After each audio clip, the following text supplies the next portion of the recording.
कांग्रेस नेता डॉक्टर नितिन राउत ने जातीय मुद्दों पर तीखी प्रतिक्रिया दी। उन्होंने कहा है कि दलित समाज का सम्मान जरूरी है और उनके साथ भेदभाव स्वीकार नहीं किया जाएगा। मला तर सर्वात प्रथम उपवर्गीकरणाला माझा विरोध आहे। त्याचं कारण असं की एकूण जाती जर आपण लक्षात घेतल्या तर त्या जाती 59 आहेत महाराष्ट्रामध्ये आणि 59 जाती असताना त्या जातींचं उपवर्गीकरण करत असताना अबकडमध्ये तर तुम्ही कोणत्या जाती कुठे जोडला हा महत्त्वाचा प्रश्न त्या ठिकाणी निर्माण होतो।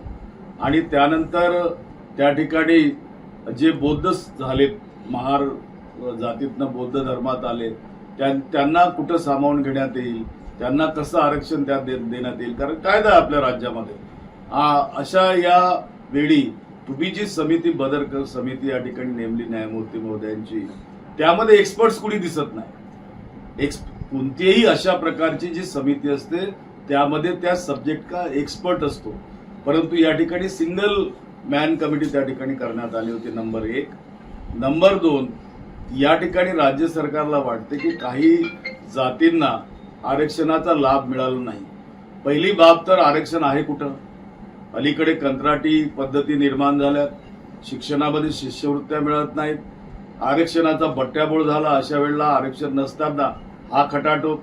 त्यानंतर जर एखादा समाज खरोखर मागे जर राहिला आहे तर शासनानं त्या समाजाला वरती आणण्यासाठी त्याचं नियोजन या ठिकाणी केलं पाहिजे, ते कुठेही या ठिकाणी दिसत नाही। तर अशा याच्यामध्ये बदर समितीच्या त्या याला माझा विरोध तर आहेच। मला वाटतं सरकारची सुद्धा भूमिका तीच आहे। सरकारने सुद्धा बदर समितीचा अहवाल याकरिता प्रसिद्ध केला नाही कारण त्यांना ते मान्य नाही आणि त्यांनी मुख्य सचिवांची दुसरी समिती त्या ठिकाणी नेमली आणि आता ती समिती पुढे काम करणार आहे असं या ठिकाणी सांगण्यात आलं। पण वेळ अत्यंत कमी दिला। त्यांनी 10 एप्रिलला नोटिफिकेशन काढलं आणि 15 एप्रिल दिली होती। काल कळलं की ते वाढवण्यात आलं 30 तारखेपर्यंत, तरी हा वेळ कमी आहे। 60 दिवसाची मुदत या ठिकाणी दिली पाहिजे।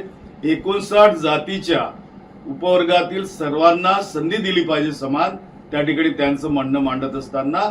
आणि कोणता समाज कुठं जाणार, कारण रोस्टर प्रमाणे जेव्हा याची विभागणी होते टक्केवारीमध्ये त्याचा उपयोग खरोखर कोणत्या समाजाला मिळणार आहे हे त्या ठिकाणी घेतलं पाहिजे। अन्यथा इंग्रजांनी जे सांगून ठेवलं डिवाइड अँड रूल तसं या ठिकाणी करून जातीमध्ये भांडण निर्माण करण्याचं काम या ठिकाणी, खतपाणी देण्याचं काम, षड्यंत्र रचण्याचं काम या ठिकाणी होईल आणि ते पाप ठरणार आहे।